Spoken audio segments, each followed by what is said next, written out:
ம். C Joseph Vijay எனும் நான்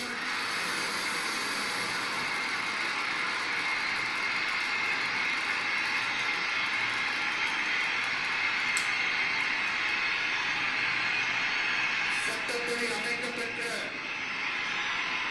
இந்திய அரசியல் அமைப்பின்பால் உண்மையான நம்பிக்கையும் மாறாப்பற்றும் கொண்டிருப்பேன் என்றும்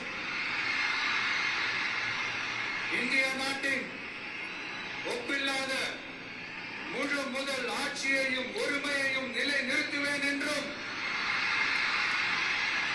தமிழ்நாட்டு அரசின் முதலமைச்சராக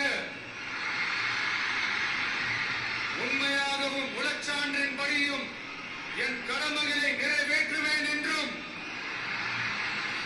அரசியல் அமைப்பிற்கும் சட்டத்திற்கும் இணங்க படம் பார்க்குற மாதிரி இருக்கு. அச்சமும் ஒருதலை சார்பும் இன்றி விருப்பு வெறுப்பை விலக்கி பலதரப்பட்ட மக்கள் அனைவருக்கும் நேர்மையானதை செய்வேன் என்றும் ஆண்டவன் மீது ஆணையிட்டு உறுதிமொழிகிறேன்.